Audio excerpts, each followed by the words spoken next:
Bonjour et bienvenue, on se retrouve pour une petite visite guidée de la Japan Touch de Lyon. Nous avons pu explorer l'intégralité de la JT consacrée à la culture japonaise et voici une petite vidéo de notre parcours. La Japan Touch s'est passée au double mix de Villeurbanne du samedi 4 au dimanche 5 décembre 2011. Il y avait énormément de monde comme vous pouvez le voir avec la file d'attente. Après avoir patienté un petit moment, nous pouvions enfin faire passer nos tickets et descendre les marches menant dans le double mix. À l'intérieur de cet espace de 5000 m², nous nous sommes livrés, tout comme la majorité des personnes entrant, à la recherche des points de repère. Des petites démonstrations de drift et autres figures avec des voitures télévisées venaient éveiller la curiosité des visiteurs. Une grande scène attirait le regard des visiteurs dans laquelle se déroulaient plusieurs petits spectacles accompagnés de musique nippone. Ces spectacles étaient consacrés à des danses reflétant la culture japonaise et les mangas, que ce soit en solo ou en duo. À la JT, le cosplay était bel et bien présent.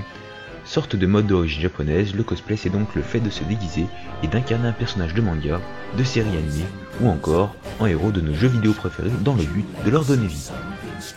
C'est ainsi que nous avons rencontré plusieurs personnages tels que Gaara de Naruto, Tortue Géniale, Salut Mario, mais aussi Wolverine, et voici divers clichés de quelques-uns des autres héros rencontrés.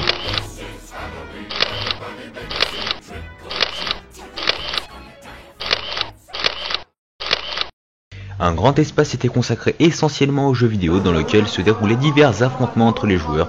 Un grand tournoi 100% arcade, l'European Street Battle, se déroulait entre les meilleurs joueurs de Street Fighter. Et le champion de Street Fighter 3, Live Pro Move, était de la partie. Pour les non-participants du tournoi, nous pouvions profiter des bornes d'arcade éparpillées dans la zone et ainsi retrouver des hits de l'époque. Ou encore s'amuser sur des jeux plus récents tels que Street Fighter 4. Pour ceux n'aimant pas les jeux de baston, on pouvait toujours se tourner vers des jeux non violents, en l'occurrence des jeux de rythme comme DJ Hero ou des jeux de chant comme SingStar et encore des jeux de danse. Vous avez compris, les jeux vidéo font partie des centres d'intérêt de la JT. Le joueur du grenier et son ami Seb étaient bien présents. Chaque visiteur pouvait évidemment leur parler et demander des dédicaces, mais au prix fort de se lancer dans une file d'attente à perte de vue. Les amateurs et fans de manga avaient bien évidemment une zone rien que pour eux. Ils pouvaient mettre à l'épreuve leur talent de dessinateur sur des ordinateurs ou encore sur des tablettes tactiles. Le plus gros se trouvait ici. Nous pouvions regarder et acheter des mangas tels que Ascension de Shinichi Sakamoto, mais aussi les faire dédicacer par les auteurs eux-mêmes et bien sûr assister à leurs conférences. Pour les écologistes, voici quelques clichés de petits arbres japonais.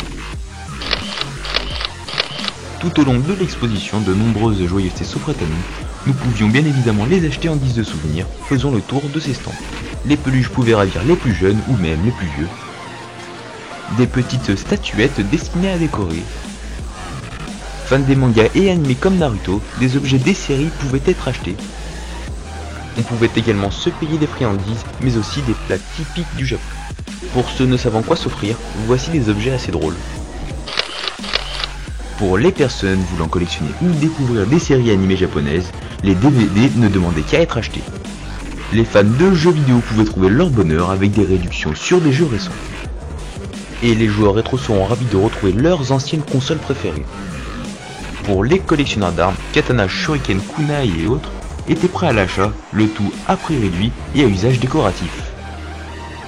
Attention, ça coupe. Ce reportage est terminé.